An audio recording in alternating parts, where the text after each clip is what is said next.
The Galactic Council's final assessment of Earth ran to 406 pages, and the sentence that killed 11,000 of its own soldiers was on page 3. It read, "Subject world possesses no orbital ordnance, no standing navy, no martial industry, and no discernible tradition of organized violence within living memory. Threat rating, negligible. Recommend accession by administration." The being who wrote that sentence was named Vainath Sorolka, third prefect of the Ilmarai, and she wrote it in good faith, in careful hand, with the small satisfaction of a task completed cleanly. She had spent 9 months on Earth. She had walked its cities and eaten its bread and sat through 400 hours of its music. She had gone everywhere she asked to go, and the humans had taken her there, smiling and shown her everything. That was the trouble. They had shown her everything. She simply had not thought to ask what any of it was for. The Kilimanjaro Q house was built into the mountain's eastern flank, a long, low building of poured stone and glass that looked, from the air, like a piece of dropped luggage. Inside it was mostly dark. It was always mostly dark.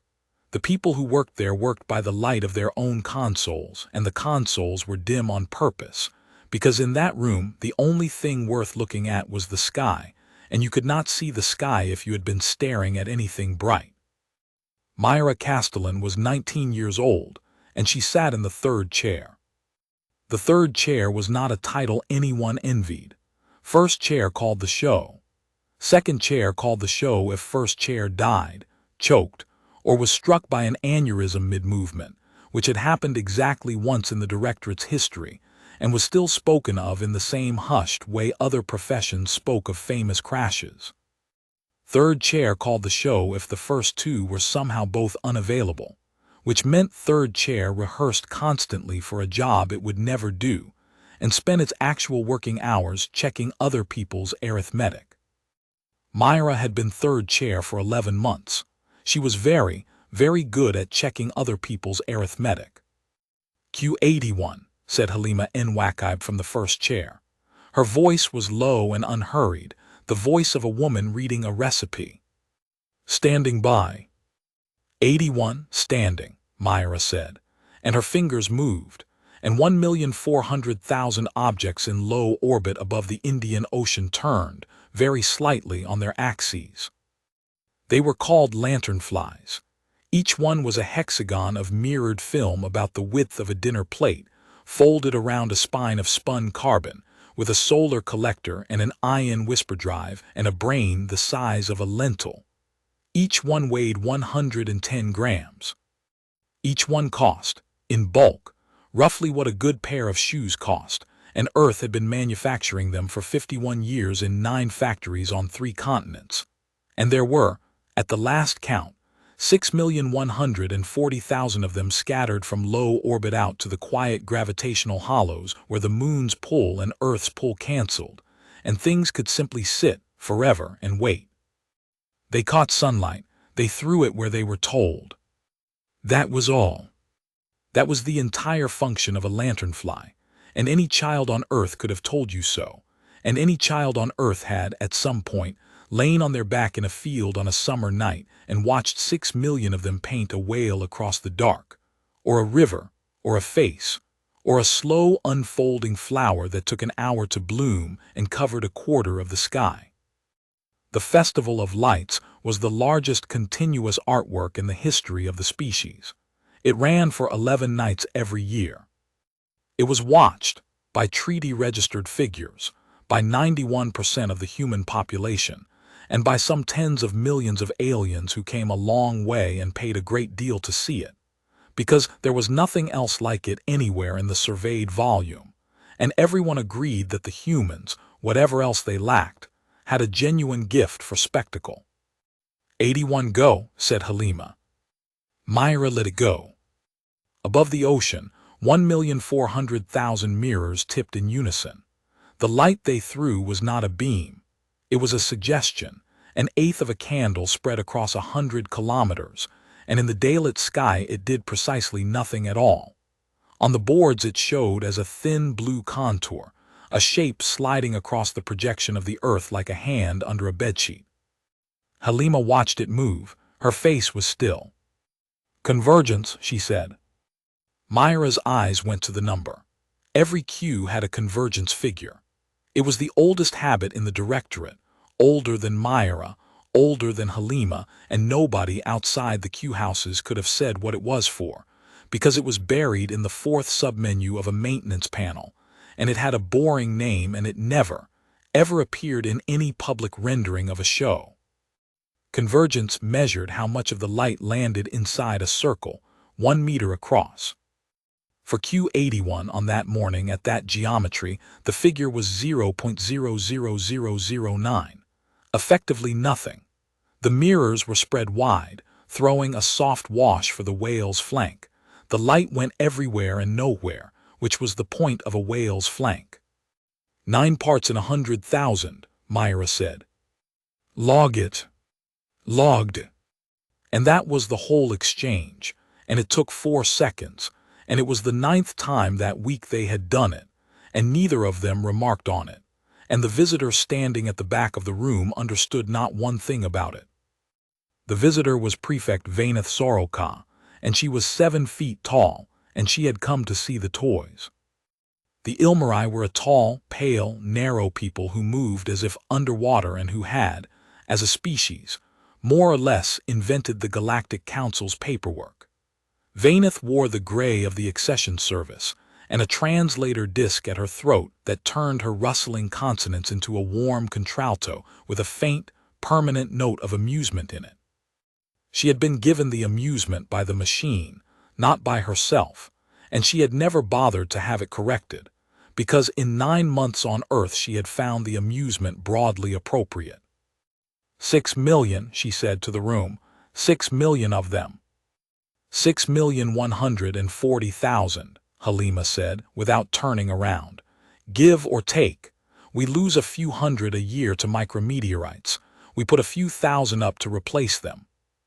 And they do nothing but this. They do exactly this.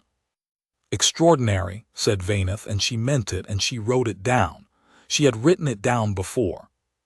Her assessment of Earth's orbital infrastructure was, at that point, 140 pages long, and it was the section she was proudest of, because it was so thorough and so absolutely conclusive.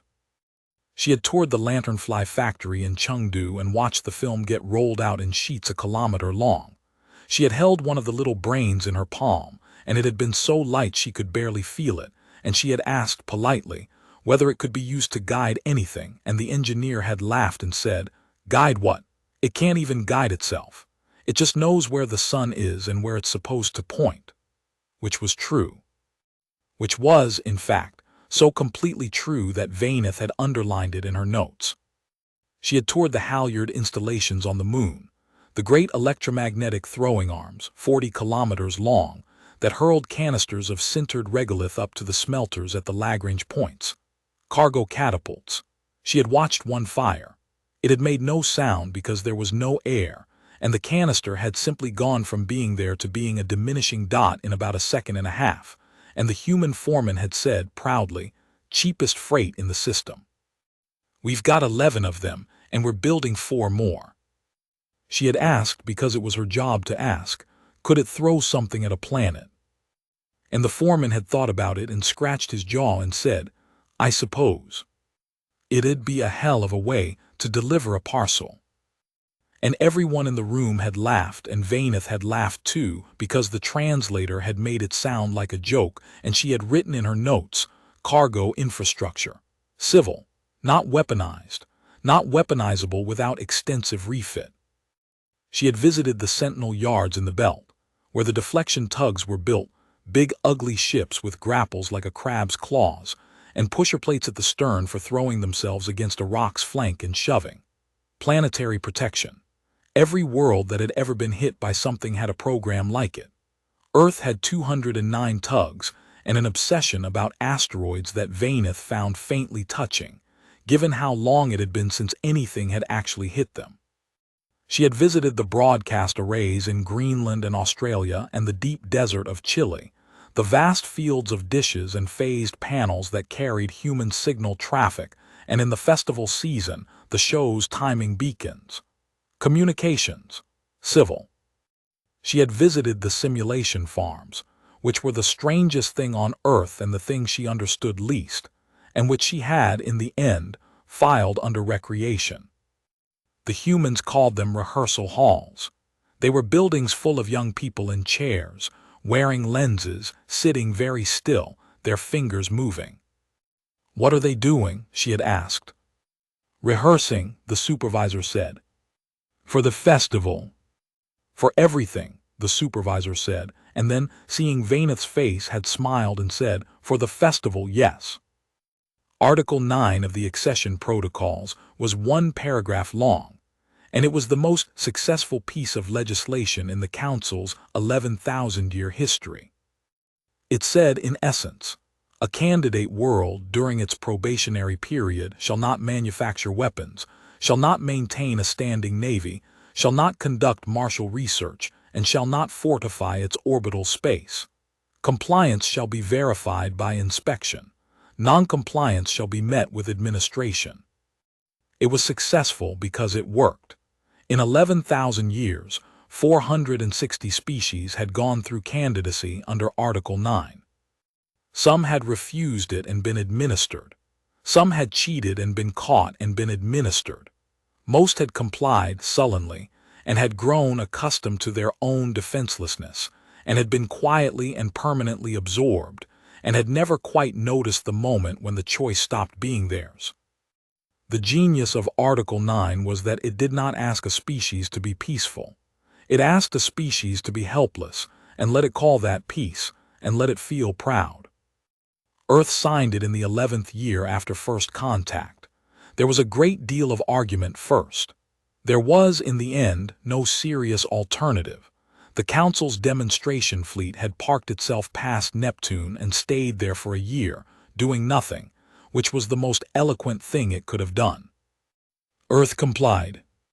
Earth complied so thoroughly that its compliance became a minor joke among the inspectorate. Earth dismantled its navies. Earth ground up its warheads and buried the cores. Earth submitted to inspection at 11 days' notice, at 4 days' notice, at no notice at all, and every time the inspectors came they found the same thing. No weapons, no fleet, no martial research, no fortifications. And a great many mirrors. And a great many catapults. And a great many tugs. And a great many young people in chairs, wearing lenses, sitting very still, their fingers moving. Halima N. Waqib was 63, and she had been in the directorate since she was 17, which meant she had been there since the beginning. Since the year the first Q house opened, and the first director stood in front of 40 people, and said the sentence that they still made you learn on your first day. Myra could recite it, everyone could recite it. We will not build a single weapon. We will build 100 things that are not weapons, and we will build them better than anyone has ever built them, and we will rehearse until the difference between a weapon and a thing that is not a weapon is nothing but a decision, and we will keep that decision unmade for as long as they let us. They made you learn it. They did not make you understand it. Understanding came later, usually around your 3rd year, usually in the middle of the night, usually all at once. Myra had understood it at 17, sitting in a rehearsal hall in Lisbon with the lenses on, running a scenario labeled Festival Contingency 4004, in which a series of what the scenario called uncooperative light sources appeared at the edge of the system, and had to be, in the scenario's careful phrasing, brought into the composition. She had run it 4,000 times since. Everyone in her cohort had. They ran it in the mornings, and they ran it in the evenings, and they ran it drunk once, as a dare, and Myra had still scored in the 90th percentile, and had gone into the corridor afterwards and been quietly, thoroughly sick, and had not been able to say exactly why. Q callers peaked at 20. That was the directorate's dirty little secret, and the reason a 19-year-old sat in the 3rd chair of the largest Q house on Earth. It was a job that required you to hold 11,000 moving objects in your head at once and to feel in your body the 4-second lag between an order and its consequence, and to have grown up doing it, the way earlier generations had grown up doing something else, and the human nervous system was simply better at that at 20 than at 40. Halima, in the first chair, was the anchor and the judgment and the voice. But Halima had not personally driven a movement in 9 years, and everybody in that room knew it, and Halima knew it best of all. "You were slow on 81, Halima said, when the rehearsal broke. 600th. 7. Myra did not argue. She had felt it. She had felt the little hitch, the half-instant where her hands had waited for her mind, and she had hated it. "It was clean, though," Halima said, and drank her tea, and looked out through the long window at the mountain and the enormous sky. "Slow and clean is a thing you can fix. Fast and dirty is a thing that kills people." The prefect came down to the floor before she left. Protocol required a formal thanks. Her own inclination required something more, because she had genuinely enjoyed her 9 months, and she was, in her own way, fond of them. She stopped at Myra's console. She looked at the boards, at the drifting blue contours, at the numbers scrolling past too fast to read. "You are very young," she said. "Yes, prefect." "And this is your art." Myra considered several answers. She was 19, and she was tired, and she had been up since 4, and the true answer was sitting in her mouth like a stone. "It's my discipline," she said. Vainath Soroka smiled. The Ilmarai smile is a narrowing of the eyes, and the translator supplied a small warm laugh to go with it, and she reached out, and she put her long gray hand briefly on top of Myra's head, the way one does with a clever child, and she said, "Then discipline yourself gently, little player. It is a great mercy to be born into a species with nothing to defend and nothing to fear. Not everyone is so lucky. Most of us had to learn the hard way what a weapon is, and unlearn it slower." And she left. And Myra sat very still, with her hands flat on the console, for about 10 seconds.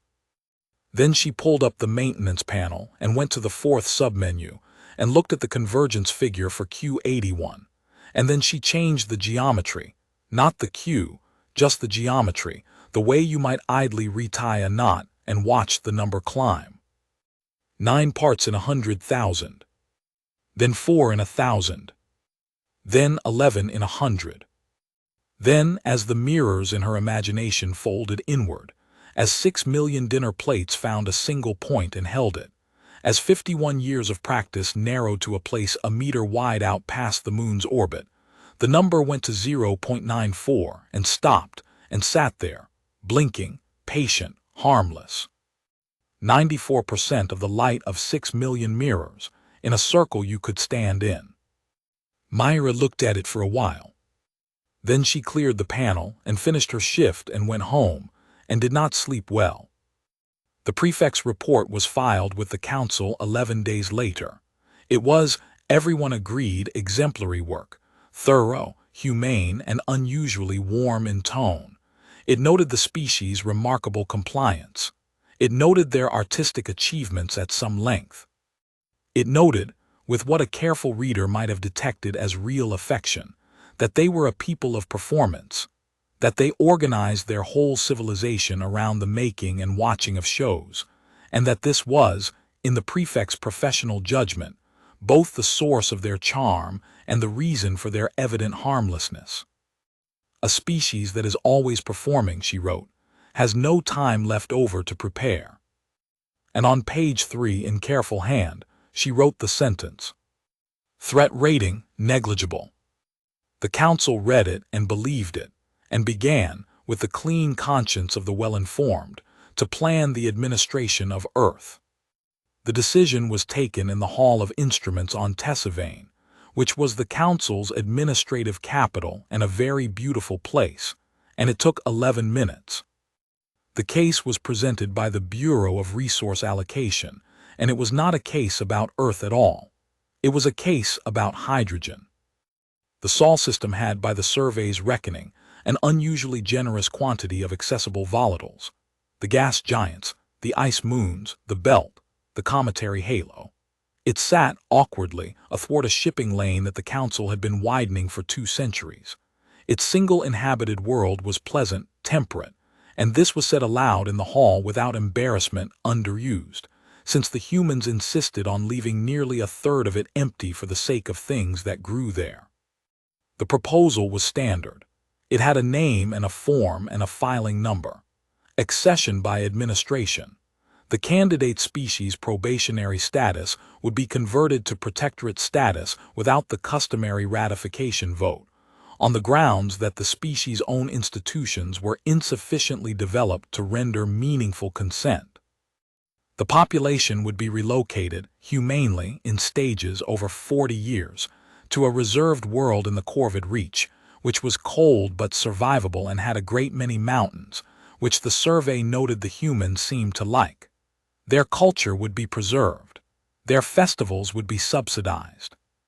The Council was not a monster. It had done this 50 times and it had a department for it, staffed by decent people who genuinely believed they were performing a kindness. The military annex was 3 pages. It projected 0 casualties. It requested 1 squadron.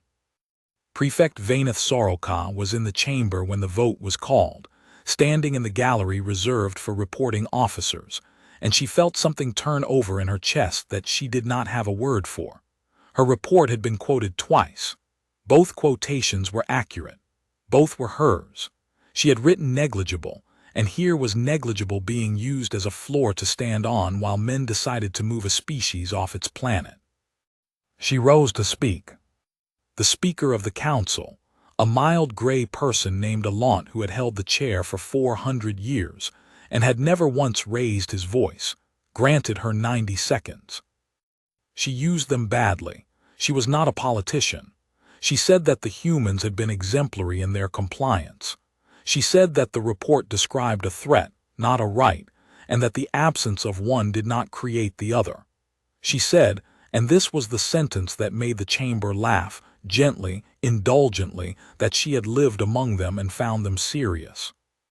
Serious, said War Warden Kesaic Dur from the military bench, and the translator gave it a flat, tired courtesy that was worse than mockery. Prefect, they showed you a puppet show and you have come back a convert. It is a common affliction. It passes.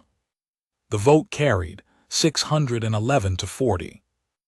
Vaineth Soroka went back to her rooms and sat for a long time without turning the lights on, and then she began, without quite admitting to herself what she was doing, to read her own report again from the beginning.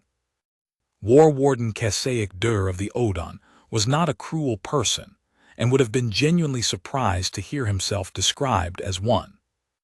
He had fought in 3 wars of pacification, and he had ended all 3 of them faster and with fewer dead than the projections had allowed, and he was proud of that in the specific, load-bearing way that a man is proud of the thing that lets him sleep.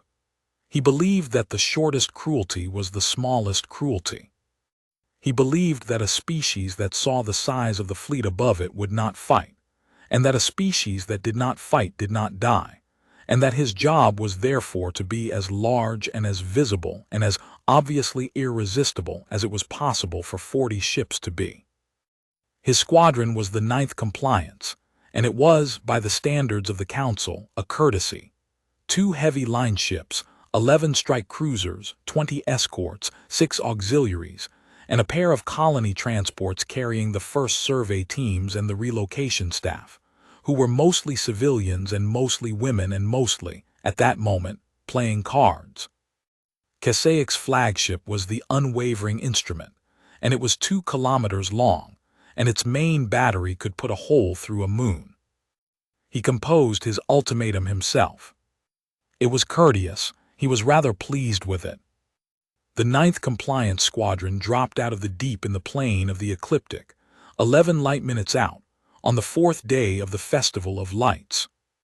The Directorate learned of it 40 seconds before the Council's own herald signal arrived, because the Directorate had been watching that particular arrival corridor continuously for 51 years. Halima Nwakaib was at home when the call came. She was in the Q house 26 minutes later, and she did not run, because directors did not run, and the walk from the tram to the floor was the last quiet walk she expected to have in her life, and she took it slowly on purpose. The floor was already full. Myra had been asleep. She woke with her console light in her eyes and someone's hand on her shoulder, and the taste of adrenaline in her mouth before she was even properly conscious. And she was in her chair in 90 seconds, and it took her another 30 to understand that the numbers on the board were not a drill. 40 transponders, real ones. The plot was not a Sims clean geometry. It was ugly and asymmetric, and the ships were not where doctrine said they would be, and one of them was enormous. She looked at it. She looked at the little clustered pair at the rear, tagged in the Council's own open protocol as non-combatant, transport, civil, and she felt her stomach drop out of her because in 4,000 rehearsals those tags had been an abstraction, a scoring modifier, a thing you protected because the scenario docked you if you didn't. They were people playing cards. "First chair on the floor," said Halima. The room did not cheer. It did not gasp. 600 people looked up and looked at her and went back to their boards, and the sound of the Kilimanjaro Q house at that moment was the sound of a great many hands moving very fast and nobody talking at all. "Status. Loom is up," said the orbital officer.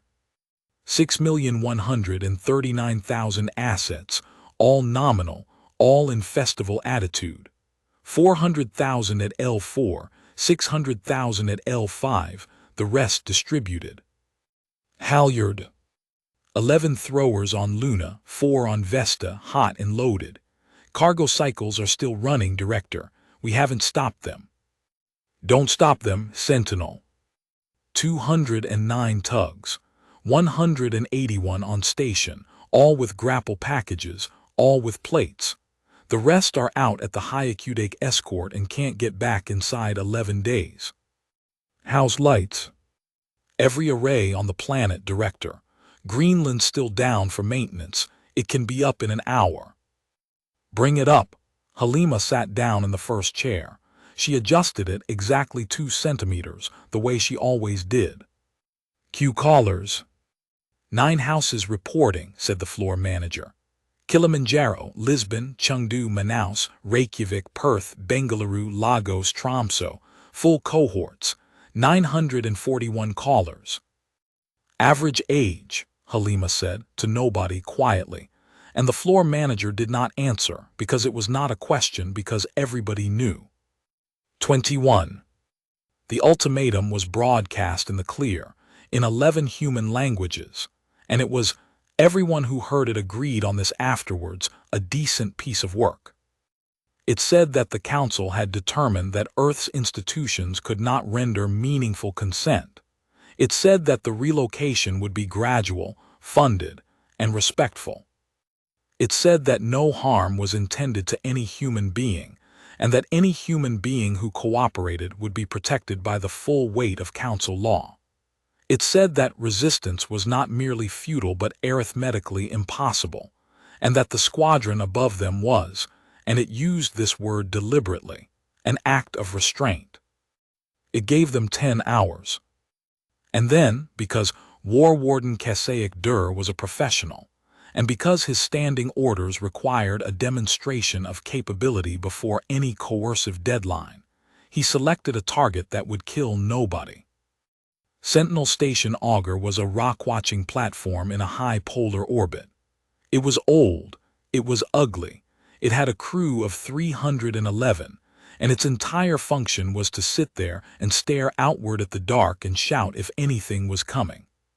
Kasaic's targeting officer had it flagged as unmanned military infrastructure, on the grounds that it was in orbit, that it tracked objects, and that nothing that tracked objects is ever truly civilian.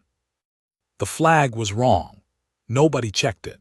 It had been entered by a junior officer 4 days earlier during the approach briefing, from a survey annex, and the survey annex had been compiled from the prefect's report, and the prefect's report had said, on page 91, that the Sentinel program stations were crewed by rotating civilian scientists. Page 91 had not been read. The unwavering instrument fired once, at 11 light minutes, with a ranging shot from its secondary battery, and 11 minutes later Sentinel station auger stopped existing. It took 4 seconds. There was a great deal of light. Down in the Q house on the big board, 311 transponder pips went out at once, and the room made a sound Myra had never heard a room make before and hoped never to hear again. Not a scream, nothing so clean. A kind of collective intake, 100 people saying no under their breath simultaneously. Somebody was crying, somebody else was still working. Myra found that she was still working. Her hands had not stopped. She watched them go, and she thought, with a terrible detachment, that this was what all the rehearsal had been for, not to make her fast, but to make her hands keep moving when the rest of her wanted to fold up. Halima closed her eyes for exactly 2 seconds. Then she opened them. "Get me the Secretariat," she said. "And put a clock on the floor, 10 hours. The Secretary General of Earth was a woman named Junia Farrow, and the conversation was short, and it happened on an open channel with 14 billion people listening, because there was no longer any reason at all for it to be private.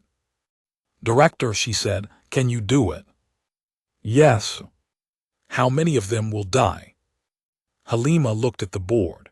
She looked at the clean, arrogant, unbothered geometry of a fleet that had not even bothered to disperse. "That depends entirely on them," she said. "If they leave, none. If they sit still, none. If they run, none. If they fire, most of them." "And the transports?" "The transports will not be touched." Halima said it flatly, and then, because the whole planet was listening and because she had been waiting 51 years to say a thing she had never wanted to have to say, she said it again, slower. "The transports will not be touched, nor the auxiliaries, nor any ship that goes dark, nor any ship that strikes its colors, nor any lifeboat, nor any survivor in the water in the vacuum. Not one. This is not negotiable, and it is not sentiment. Madam Secretary, if the Directorate kills a single civilian in the next 12 hours, then what we did here was build weapons after all, and they were right about us, and everything since the signing was a lie." There was a pause. "Then don't," said Junia Farrow. "Then we won't." They had 10 hours, and Halima used 9.5 of them. She used them to move 6 million mirrors, and to do it slowly because at 15 centimeters per second, with an ion drive that produced roughly the thrust of a resting mosquito, slowly was the only speed a lanternfly had. This was the great, hilarious, unbelievable weakness of the loom, and the reason no inspector had ever taken it seriously. It could not be aimed quickly. It took hours. It took a day, sometimes, to bring a movement into position.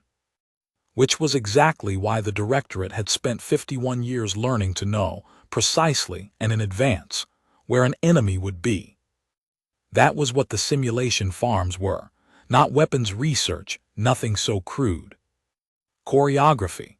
900 young people who had spent their childhoods learning, in the bones of their hands, the ballistic manners of every hull class in the Council's registry, their crew's profiles, their standard dispersals, the 6 approaches a Council squadron will use against a low-threat world, the 11 positions a heavy line ship will hold while a demonstration is fired, the way an escort screen drifts when it is bored.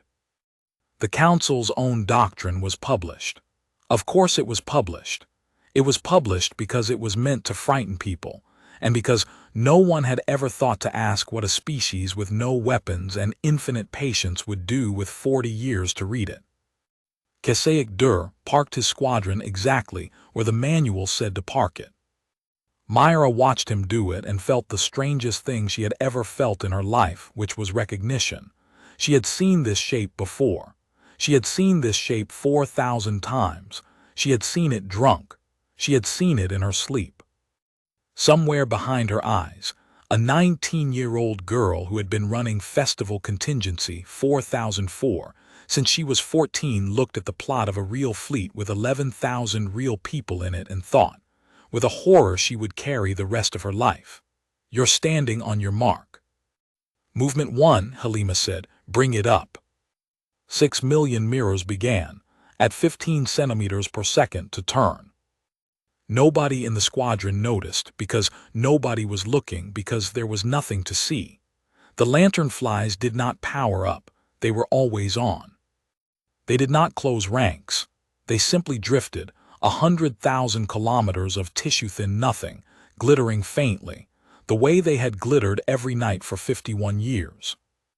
Above them, the Festival of Lights was in its fourth night, and it had not been cancelled, because Halima en Waqaib had forbidden anyone to cancel it. And on the fourth night, the fourth movement was scheduled, and its name, it had had the same name for 51 years, printed in every program, sung about, tattooed on people's arms, was "The sun comes down to look at us." Earth's answer to the ultimatum arrived at the unwavering instrument with 90 minutes left on the clock, and it was not a surrender, and it was not a defiance, and Qasaiq Dur's communications officer had to read it 3 times before he understood what he was holding. It was an evacuation notice.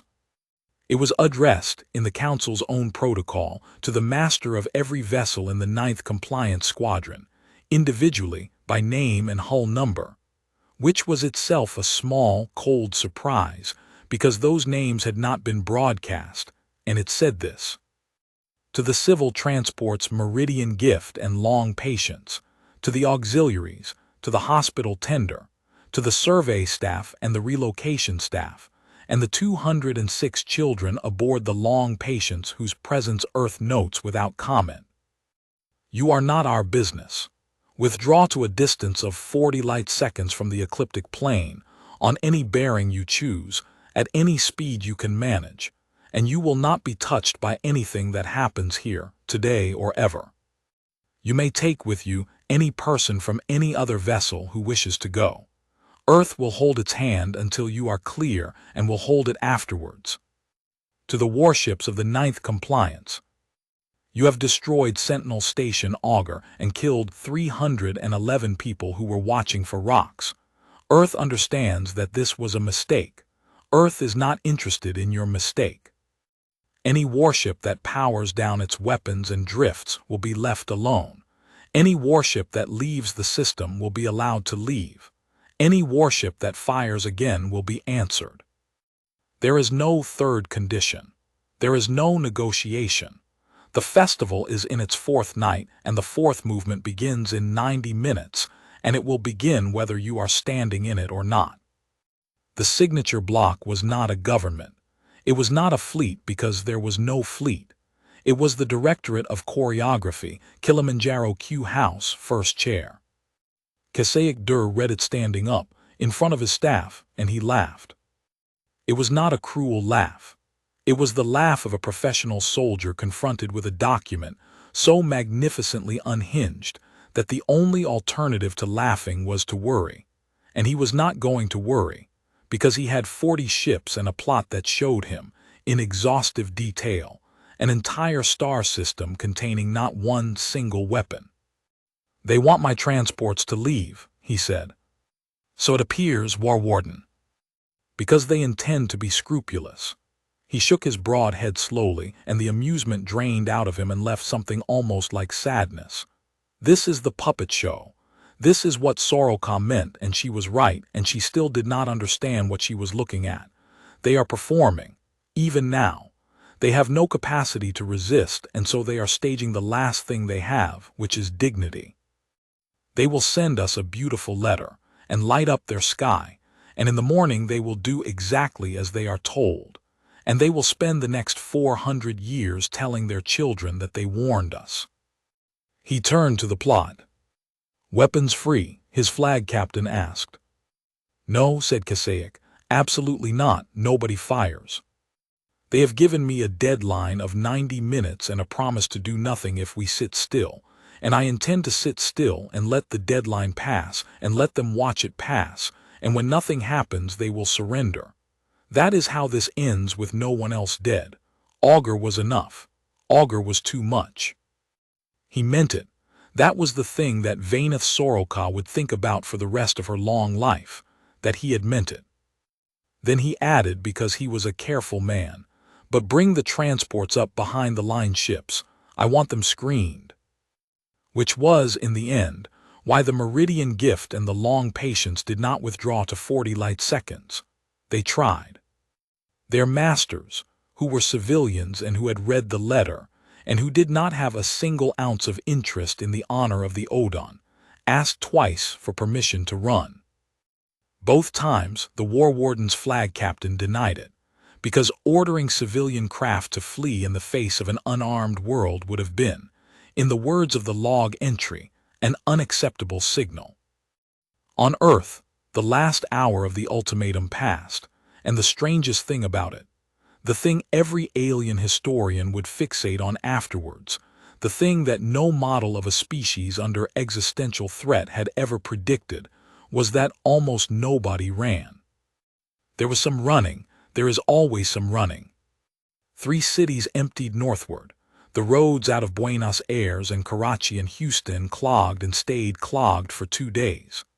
11 million people went underground into the old shelters, which had been built for something else entirely, a long time ago, and which smelled of damp and paint. But most of the species did what it had done every year for 51 years on the 4th night of the festival, which was to go outside. They went up onto roofs.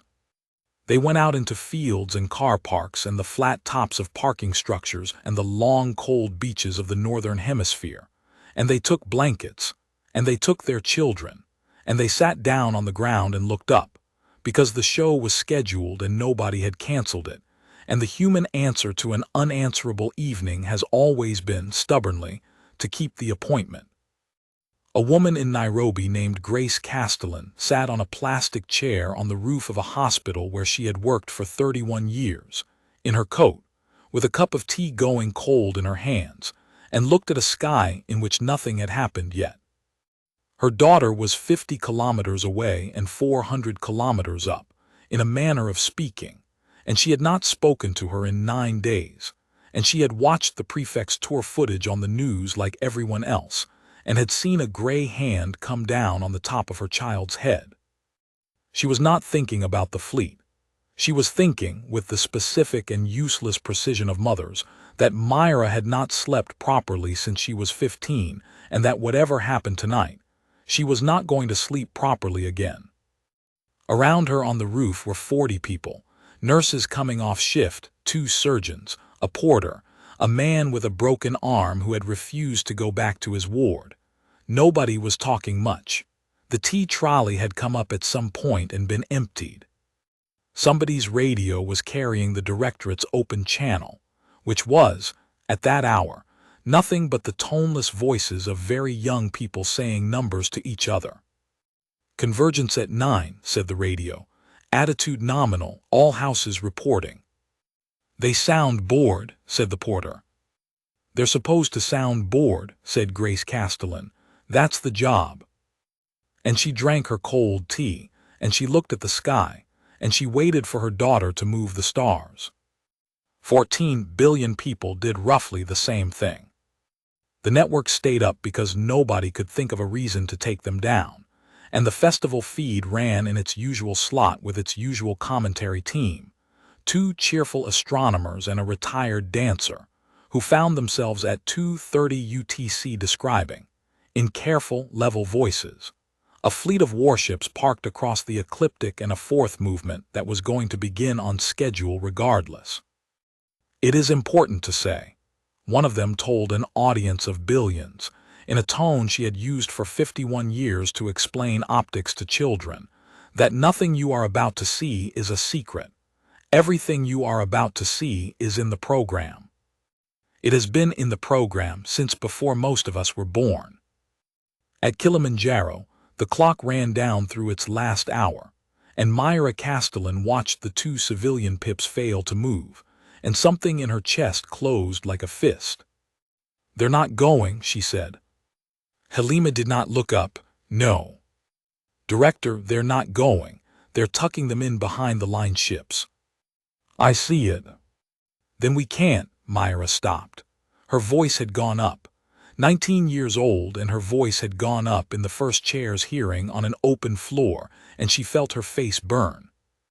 Halima turned her head and looked at her, and her eyes were not unkind, but there was nothing soft in them either.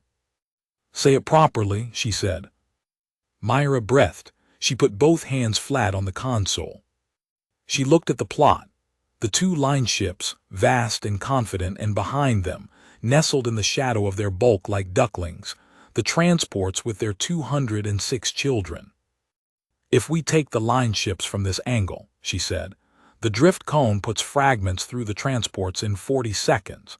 Any solution that kills the unwavering instrument kills the long patience. Yes, said Halima, so we can't take them from this angle. Then find me an angle. There isn't. Myra stopped again. She stared at the geometry. There wasn't one. That was the whole point of the geometry. That was why Kasaic had done it. He had done it without even thinking, out of pure professional reflex, the way a man puts his body between a stranger and a road. And then, because she was 19 and had run this scenario 4,000 times and had never once been allowed to fail it, she did the thing that 51 years of rehearsal had actually been for. She stopped trying to shoot the ships. We don't take the line ships, she said slowly. Not first, not at all maybe. Director, what are they actually for? What is a line ship for? No, what are they for here today? They're not for shooting us. He's not going to shoot us. He's already decided he's not going to shoot us. They're for being big. Myra's hands were moving now, faster than her mouth, and the boards were flowering with contours. They're a wall.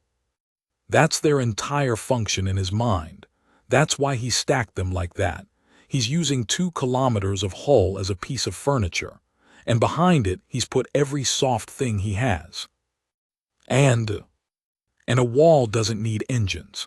Myra looked up. Take the drives, take the guns, take the sensors, leave the hull, leave every single hull. Nobody has to die in there at all. There was a silence on the floor of the Kilimanjaro Q house that lasted perhaps 4 seconds. Convergence, said Halima. Myra pulled the number. 6 million mirrors spread across 100,000 kilometers, all of them by now, after 9 hours of patient, mosquito thrust drifting, sitting exactly where Festival Contingency 4004 had put them. 0.94, she said. On any point I choose within 2 million kilometers, with a spot 4 meters wide, for as long as I want, out to 180 terawatts. She heard herself say it. It sounded insane. It sounded like the kind of thing a child says. It was simply the truth. It had always been the truth. 6 million dinner plates in a very good vacuum, each one throwing a soft eighth of a candle, and the entire question, the only question that had ever mattered, the question no inspector in 51 years had thought to ask, because who asks a mirror where it is pointing, was whether they all pointed at the same place. Q81, said Halima. Myra's hands went still on the board. Director, you know the Q. She did, everyone did. The 4th movement of the 4th night, the one with the whale, the one where the sun comes down to look at us. Q81 was the moment when the beast turned its enormous eye toward the audience, and 6 million mirrors leaned inward, and for 11 seconds the whole sky held its breath. It was a beloved Q. Children were named after it. It was, in strictly technical terms, the widest full-array convergence in the entire repertoire, and it had been in the program, unchanged, every year for 51 years, precisely and exactly so that nobody would ever find it strange to see the loom do that. 4th night, Halima said. 4th movement, we are going to run the show. We are going to run the show exactly as printed, because 11 million people bought tickets, and because there is nothing in Article 9 that says a nation may not put on a play. She keyed the floor-wide channel and her voice went out to 9 Q houses and 941 Q callers, and though she did not know it yet, to 14 billion people who had refused, en masse, without organization, to turn off their screens. Houses, stand by for the fourth movement. Standing by, said Lisbon. Standing by, said Chengdu. Standing by, said Manaus and Reykjavik, and Perth and Bengaluru and Lagos and Tromsø, one after another, in the flat, unhurried cadence of people who had said those two words 10,000 times in rehearsal, and had never 180 terawatts arrived on the aft dorsal spine of the unwavering instrument in a spot 4 meters across. And it did not explode, and it did not flash, and there was no thunder, because there is never any thunder. The armor simply stopped being there. It went from solid to vapor without troubling to be liquid in between, and the vapor blew out in a white plume that the ship's own attitude thrusters immediately, stupidly, tried to correct, and the correction pushed the drive cluster 4 more meters into the light. Myra did not have to chase it. The spot did not move. The spot was 2 million kilometers away, and it was steadier than any gun that had ever been built, because it was not a gun.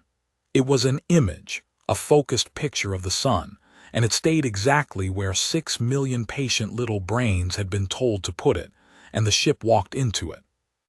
It took 11 seconds to core the primary drive cluster of the largest warship in that arm of the galaxy. The unwavering instrument did not die. That was the thing. That was the entire unbearable point. It did not die. It went dark and it went cold and it began, very slowly, to tumble, and 9,200 people aboard it discovered simultaneously that their vessel had become a building. Movement 2, said Halima. It went on for 51 minutes. Afterwards, when the Council's forensic committees came to reconstruct it, and they did, in obsessive, grieving, humiliated detail, for 11 years, they would find that the single hardest thing to explain to the citizens of 600 worlds was that Earth had never once fired a weapon, because Earth did not have one, and that everything that happened in those 51 minutes had been done with equipment whose existence, function, and location had been declared, inspected, photographed, and approved. The mirrors took the drives first, all of them. Every warship in the 9th compliance lost its ability to accelerate within the first 6 minutes, one after another, in an order that the forensic committee eventually realized was not random and not tactical but alphabetical by hull name, which had been an artifact of the Q sheet, and which the committee found more disturbing than anything else in the record. The mirrors took the weapons next, not the magazines, never the magazines, the emitters, the mounts, the traverse rings, the delicate outboard geometry of a battery, all of it clipped off the hulls with the neat, absent precision of a woman deadheading roses. Where a magazine was too close to a mount to be safe, the spot simply did not come. 3 cruisers kept their forward batteries for the entire engagement, and could not turn them because the traverse rings were gone. And here and there, on 11 ships, the spot never came at all, because those 11 ships had gone dark within 90 seconds of the first Q, powered down, killed their reactors and drifted, exactly as the letter had said they might, and Earth left them alone, and never touched them, not once, not even when 2 of them were between the loom and a target it wanted. Myra went around them. She went around them because Halima had said the word not negotiable, and because there had never been a version of Festival Contingency 4004 in which you were allowed to shoot through a surrendered hull. She lost 11 seconds doing it and got 3 seconds back at the escort screen. And afterwards, when a council prosecutor asked her under oath whether that had been a difficult decision, she said she could not remember making one. The escorts ran.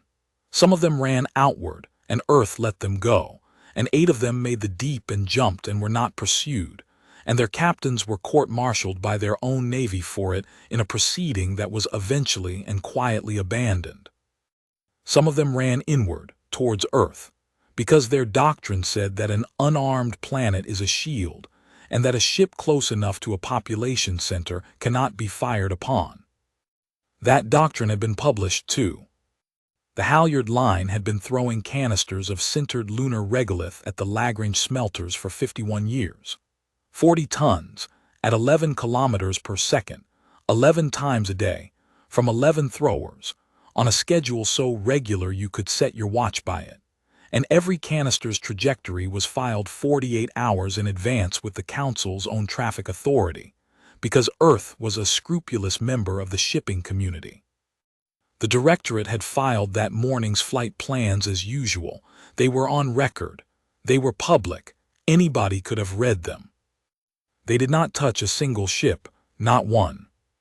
They arrived, 40 tons at a time, at the 11 points in space through which an escort running inward on standard doctrine must pass arrived, and passed, and went on to the smelters. And every escort commander who saw a 40-ton rock cross his bow at 11 kilometers per second with a Council traffic authorization number stenciled on it understood, in the marrow of his bones, exactly and precisely what he was being shown. 6 escorts stopped dead in the water and went dark. Earth left them alone. Aboard the unwavering instrument, in the red dark of a bridge with no drives and no guns and no sensors, War Warden Kasaic Dur of the Odon stood with his hand on the back of an empty chair and listened to his squadron die around him without dying. They kept reporting. That was the thing that broke him, and he knew even then that it was breaking him. They kept reporting in, ship after ship, through the one narrow optical channel Earth had left open, and Earth had left it open, deliberately, a single laser thread that carried nothing but the squadron's own traffic, so that Kasaic could hear every one of his captains say the same sentence.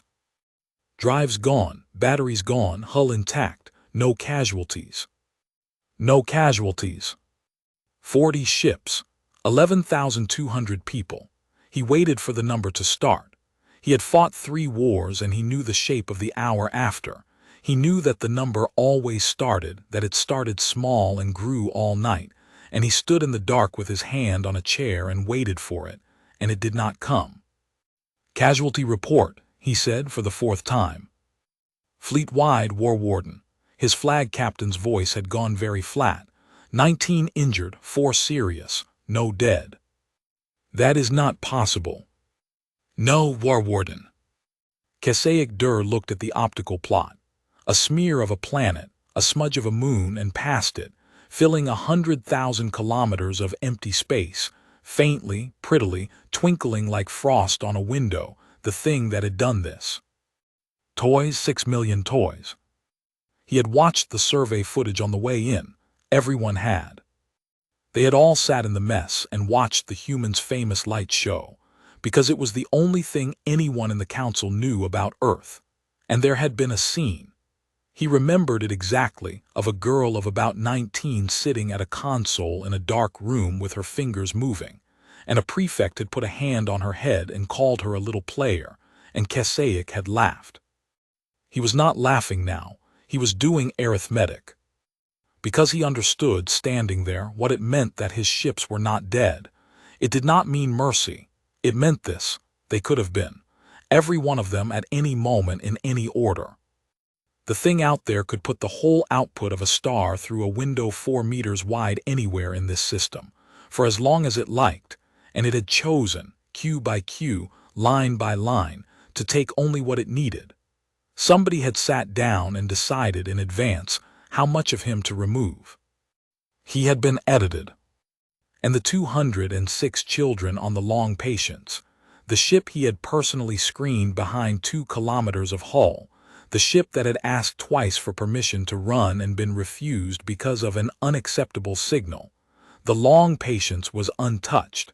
It was not merely unharmed. It had not been approached. There was a corridor of clean vacuum around it, 1,000 kilometers wide, in which no light had fallen and no rock had passed, and it hung there in its little bubble of deliberate, humiliating safety. And the humans had put that bubble there before the first cue was called, and had held it for 51 minutes while dismantling a fleet around it. War Warden, said his flag captain quietly. Our orders.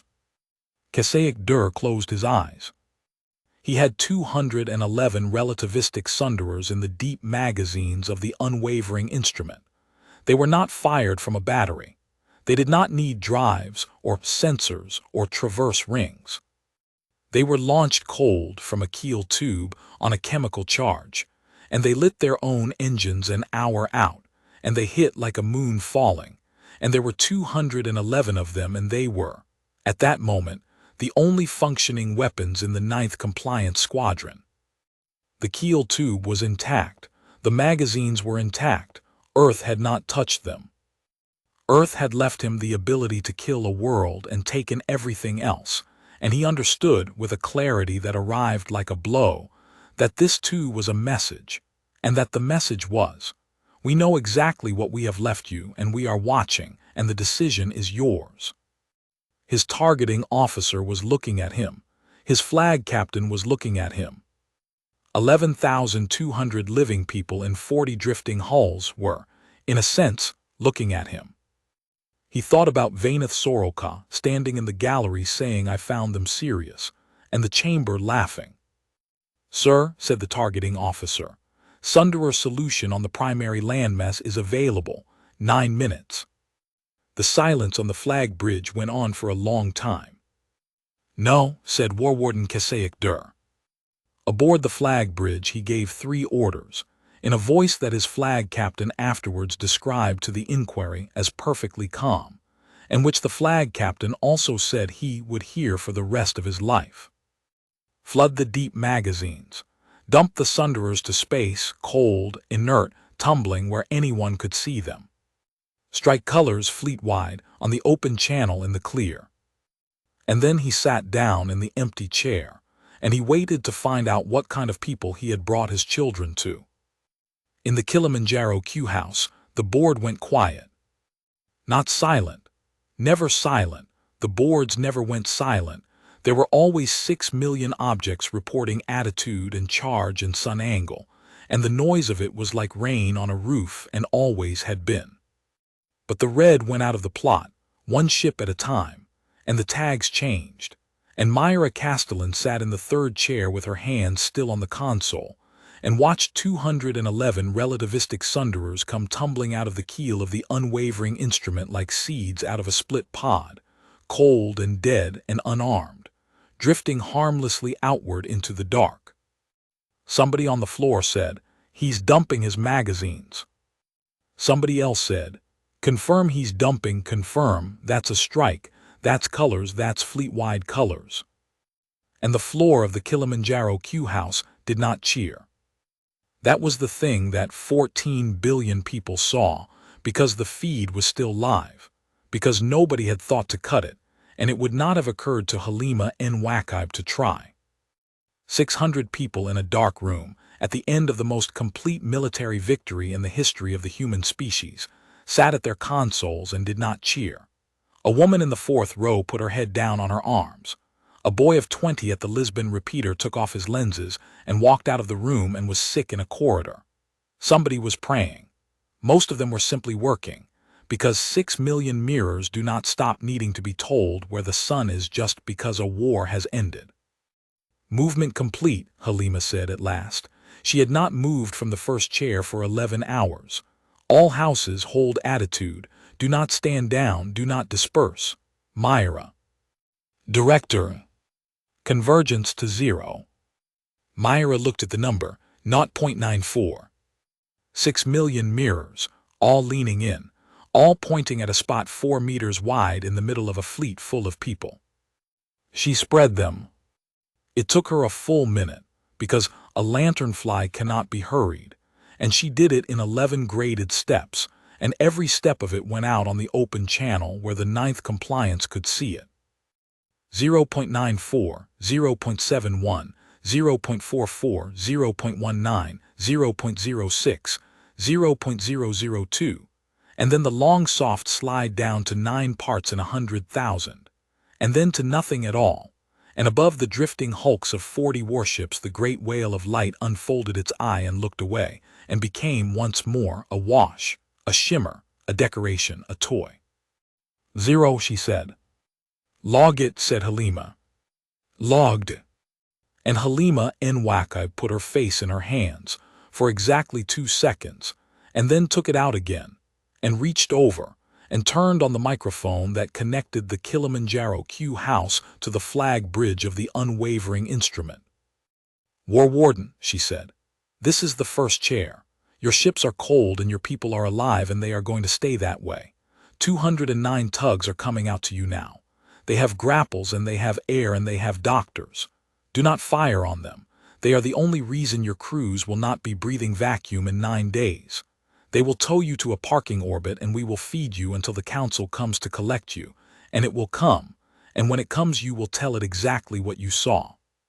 That is the whole of our demand. Tell them what you saw. There was a long pause on the channel.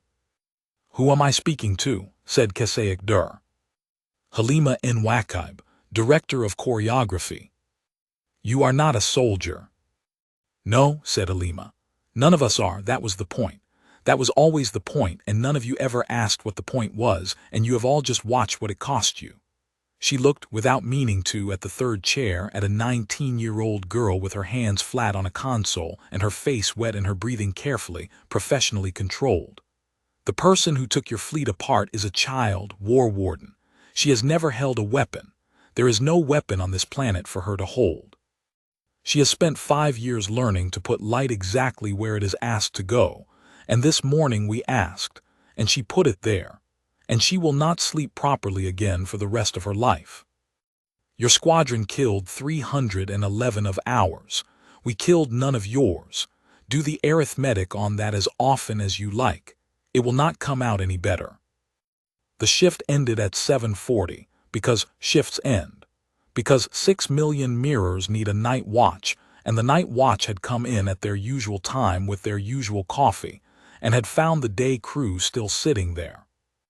Myra Castellan could not stand up. It was not drama. There was nothing operatic about it. She simply pushed back from the console and found that her legs had gone, in the ordinary way that legs go when a body has held itself rigid for 11 hours, and she sat back down in the third chair with a small, undignified thump and stared at her own hands, which had stopped being steady the instant they were no longer required to be, and which were now shaking so badly she could not have held a cup. Halima Nwaka sat down on the floor beside the chair, 63 years old, in a room with 600 people in it, on the cold floor, with her back against the console housing. Neither of them said anything for a while. 19 injured, Myra said at last. 4 serious. Yes. That's 4 people who might still. They will not die. The instrument's surgery is intact. We left it intact. Halima's voice was perfectly level. You left it intact. You went around it twice. Myra put her hands over her face. I could have taken the bridge, she said. At minute 9. There was a window, the geometry opened up when he rolled to protect the transports, and I had a clean solution on the flag bridge and the traverse rings both, and I could not do both, and I took the rings. She was not crying. She had done that already hours ago without noticing. This was something flatter and worse. If I'd taken the bridge, he'd have been dead, and it would have been over in 9 minutes instead of 51. It would have been fewer minutes of that. And I keep going back to it. I keep wanting to have taken the bridge. I know. Does that stop? Halima Nwaka looked up at the ceiling of the Kilimanjaro Q house, which was poured stone, and beyond which, 400 kilometers up, 6 million toys were drifting apart again into a wash of harmless light. No, she said, it doesn't stop. It shouldn't. The day it stops is the day we've become the thing we spent 51 years not becoming, and if that day ever comes, I hope somebody in this building has the sense to turn the loom off and melt it. She reached up and took one of Myra's shaking hands and held it hard in both of hers. You wanted to take the bridge and you took the rings. That is the entire difference between us and them, and it lives in your hands, and it cost you something, and it is supposed to cost you something. Now go and call your mother. She has been on a hospital roof all night. The tugs came out at dawn, Earth time. They were ugly ships. They had always been ugly, fat, slab-sided, built around a grapple and a pusher plate and nothing else, because a vessel whose only job is to walk up to a mountain and shove it does not need to be beautiful. They came out of the belt and off the moon and up from the yards at Ceres, 209 of them, and they took hold of 40 dead warships with the gentleness of a hand closing around a bird. The crews of the 9th Compliance watched them come through their optical ports, because that was all they had left. They watched them take hold. They watched a fleet of civilian rock pushers, crewed by mining engineers and asteroid technicians, and the sort of people who spend their working lives worrying about objects that might one day fall, spend 11 days towing the wreckage of an invasion into a stable parking orbit, and then start passing over air scrubbers and water and soup. The long patience was never boarded. Earth signaled it once to ask whether the children needed anything, and the master, who had asked twice to run and been refused, wept on an open channel for some time before she was able to answer that they needed nothing, and thank you, and that she was sorry. "Nobody here is angry with you," said the Earth signal officer, who was 24 and had been awake for 2 days. "Nobody here was ever angry with you. Take care of your kids." That exchange was recorded, and it was rebroadcast on 600 worlds, and in the long run it did more damage to the Council's authority than every mirror in the sky. The Council convened its inquiry 11 weeks later, in the Hall of Instruments on Tessavane, and it summoned Earth to answer. It summoned Earth in the old form, as a candidate world called to account for a breach of Article 9, because that was the only shape the Council's law had for what had happened, and because 611 members had voted to administer a planet and were now, all of them, in the humiliating position of having to explain to their own populations how 40 warships had been taken apart by a species with a threat rating of negligible. Their theory in the 11 weeks between had hardened into a certainty. It was the only theory available. It was that Earth had cheated. There had to be a hidden fleet. There had to be a secret yard, a buried arsenal, a clandestine research program. The humans had smiled and bowed and signed and had all the while been building something in the dark, and the Council's fury, and it was fury, genuine, righteous, wounded fury, was the fury of a landlord who has found a lock changed. The Speaker of the Council, Alon, who had not raised his voice in 400 years, opened the session by asking Earth's delegation to state, for the record, the size and disposition of its armed forces. Earth's delegation consisted of 4 people: Secretary General Junia Farrow, Director Halima Nwakib, a translator, and a young woman in a gray coat who had turned 20 the previous month, who had not been sleeping, who had spent the entire voyage out being quietly and repeatedly sick, and who was there for one reason, because the Council had demanded, in its summons, that Earth produce the officer who had commanded the engagement. Myra Castellan stood up. The Hall of Instruments held 11,000 delegates. It was built to make you feel small. It was very good at its job. She looked up at the tears going away into the dark, and she saw thousands of faces of 40 shapes looking down, and she found, with a detachment that she recognized distantly as the same detachment that had kept her hands moving on the 4th night, that she was not frightened of them, and that this was the strangest thing that had happened to her yet. "Earth has no armed forces," she said. The hall made a noise. It was not a laugh. It was something uglier and hungrier, and Alon let it run for a moment before he stilled it. "Young person," he said, and his voice was mild and enormous, "you are under oath in the highest court of the settled galaxy, and 40 ships of this council lie in your parking orbit. Do not begin with an insult." "It isn't an insult, Speaker. It's an inventory." Myra put her hands on the rail in front of her flat, the way she put them on a console. "You may examine it, you already have. Every object used in the engagement of the fourth night is on your own inspection registry, filed, photographed, and approved, some of it for 51 years. Nothing was hidden. Nothing was built in secret. Nothing was a weapon.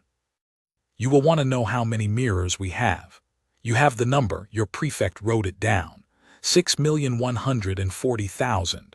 You will want to know how many throwers. 11 on Luna, 4 on Vesta, 4 more building. Your survey teams have stood inside them. You will want to know the yield of the loom at full convergence. You have that too. It is in the maintenance annex of the festival's public technical documentation, which has been available on the open relay since before I was born, in the fourth submenu, under convergence. You had all of it. You have always had all of it. What you did not have was the question. And what, said Allant, is the question? What else is it for, said Myra. Prefect Vainath Soroka gave evidence on the second day. She had asked to. She had not been required to, and there had been quiet, kindly pressure on her not to, because her report was already being described in the corridors as the most catastrophic single document in the modern history of the service, and there were people who wished, for her sake, to let it be a footnote. She stood in the well of the hall, 7 feet of gray Ilmarai in the plain coat of the accession service, and she read her own sentence aloud. Subject world possesses no orbital ordnance, no standing navy, no martial industry, and no discernible tradition of organized violence within living memory. Threat rating, negligible. She lowered the page. Every word of that is true, she said. It was true when I wrote it. It is true today. There is no ordnance in Earth's orbit. There is no navy. There is no martial industry, and I have never met a people less interested in violence. I say that having watched them take apart a squadron of this council, and having seen the casualty figures, and having compared them to the casualty figures of every pacification this body has ever ordered. My report was not wrong. My report was correct and complete and useless, and I have spent 11 weeks understanding why, and I will tell you, and then I will resign. I asked what they had. I never asked what they had rehearsed. She let that sit. They showed me a light show. I wrote that they were a species of performers, and that a species that is always performing has no time left over to prepare. Delegates, I was watching the preparation. It was in front of my eyes for 9 months. They rehearsed it every night for 51 years in public, in front of 11 million paying spectators and every inspector this council ever sent, and we clapped. There was a girl at a console. I put my hand on her head and called her a little player. She was, at that moment, 4,000 repetitions into a drill whose object was the destruction of a fleet exactly like the one we later sent. And she was, this is the part I cannot get out of my mind, she was practicing to spare its civilians. That was the hard part of the drill. That was what she was working on. That was the arithmetic that a 19-year-old human was doing while I patted her head and told her it was a mercy to be born with nothing to defend. We did not fail to see Earth's defenses. We saw them. We toured them. We photographed them and licensed them and bought tickets. We simply could not conceive that a thing which is beautiful might also be true, or that a species which had obeyed us in every particular might have obeyed us on purpose. She folded the page in half. Article 9 does not forbid capability, she said. It forbids weapons. It never occurred to any of us in 11,000 years, 460 candidacies, not once, that the two might be different things. The humans noticed in 11 years. They have been very politely not mentioning it ever since. War Warden Kasaic Dur gave evidence on the 4th day, in the uniform of a service that had already begun proceedings against him, and he was asked the question the whole hall had come to hear. War Warden, in your professional judgment, could Earth have destroyed your squadron? In 11 minutes, he said, possibly 9. And why did it not? Kasaic Dur was silent for so long that the speaker began to repeat the question. Because they were not fighting a war, he said. They were performing an operation. There is a difference, and I have spent my life on the wrong side of it. A war is a thing you win. An operation is a thing you finish, and then you put the instruments down and you clean them and you go home and you are sick. They took my drives. They took my guns. They left my hulls, they left my magazines, and they left me the ability to murder a world so that I would have to choose in front of my own crew not to. And then when I chose, they sent me soup. His head came up. I have pacified 3 species for this body. I did it, as I believed, cleanly.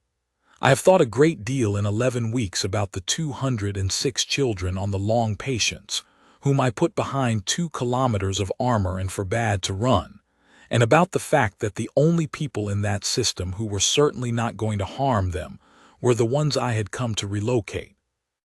I have no further evidence. I have a request, which the court may refuse.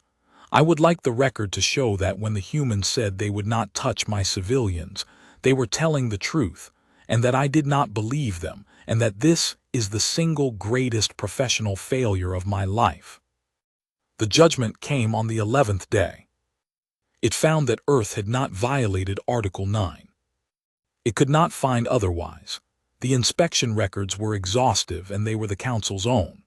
It found that the 9th Compliance Squadron had fired first, without provocation, on a civilian installation, and had killed 311 people, and that Earth's response had been, the phrase was chosen with agonized care, and would be argued about for a century, proportionate to a degree that this body finds difficult to comprehend. And then, because the Council was 11,000 years old, and had not survived that long by being stupid, it asked Earth what it wanted.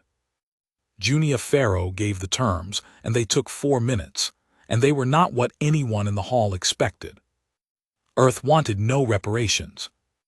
Earth wanted no territory, no seat on the military bench, no protectorates, no tribute.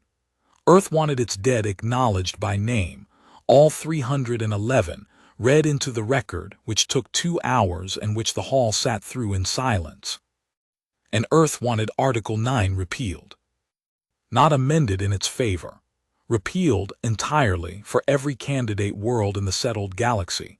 The 41 species currently sitting in probation with their navies ground up, and their sky unfortified, and their consent, as the Council's own paperwork so delicately put it, insufficiently developed to be meaningful. You will say that this is dangerous, said Junia Pharaoh. It is. It is extremely dangerous, and Earth is entirely aware of what it is proposing, and proposes it anyway, because the alternative is a law that produces exactly one outcome: a galaxy full of people who cannot say no. Earth said no. Earth said it with mirrors and rocks and radio dishes, because that was what was left to us, and we would like the record to show that we said it as gently as it has ever been said in the history of this chamber. But we should not have had to be that clever. The next world you administer will not have had 51 years and a good climate and a species-wide talent for putting on a show. It will simply lose. And you will call that peace, and you will file it, and one day you will do it to somebody who has no gentleness left in them at all, and then this hall will learn what a weapon actually is. The vote was taken on the 14th day. Article 9 was repealed by 491 votes to 160, and the Bureau of Resource Allocation was dissolved, and the reserved world in the Corvid Reach, cold, survivable, mountainous, and prepared for 11 million human beings who had never asked to go there, was quietly given to nobody and left empty, and is empty still. Myra Castellan was 20 years old, and she went home. She did not become anything. That was, in the end, the part of the story that the 600 worlds found hardest to metabolize, and the part that the humans themselves seemed to think was obvious. The girl who broke the 9th Compliance Squadron was not made a general, because there were no generals, was not given a fleet, because there was no fleet, was not promoted, because the Directorate of Choreography had exactly one position above 3rd chair that was open that year, and she took it. 2nd chair, Kilimanjaro. She was slow on 81 for the rest of her career, 6 or 7 hundredths, and she never entirely fixed it, and Halima never entirely stopped mentioning it. The festival ran again the following year, and the year after that, and it runs still. It is watched now by something over 11 billion beings from 90 species, and the fourth movement of the fourth night sells out 4 years in advance, and the visitors come up the mountain in the dark and stand in the cold and wait for the whale of light to turn its enormous head and look at them. And when it does, something in every one of them goes very still. They know what they are looking at now. That is the difference. The Council's delegations come every year by treaty, and they are given seats in the front row, and it is understood by everyone present that this is not a threat, and it is understood by everyone present that it does not need to be. The lanternflies are still toys. They still weigh 110 grams. Any child on Earth can still tell you what they are for, and any child on Earth will still say, light. They will say it truthfully, and they will say it the way their grandparents said it to 9 years of inspectors. And if you want to know the other thing, the thing under the stage, you will have to think of the question yourself. That was always the whole of it. That was the entire secret, and it was never a secret at all. The Council believed Earth was defenseless because Earth had shown it, patiently and completely and for 51 years, every single thing it possessed, and not one of those things was a weapon. The mirrors were mirrors. The catapults were catapults. The tugs pushed rocks. The dishes carried football matches. The young people in the dark rooms with their fingers moving were, exactly and precisely as advertised, rehearsing a show. The Council had been right about all of it, down to the last dinner plate of mirrored film. It had only been wrong about the people. A weapon, it turned out, was never a thing you could photograph or license or inspect. A weapon was a decision, and Earth, in 51 years of smiling compliance, had built a civilization that could make that decision faster and more precisely and more mercifully than any navy ever assembled, and had then done the one thing no empire in 11,000 years had ever thought to prepare for. It had kept the decision unmade, and waited and left the choosing to them.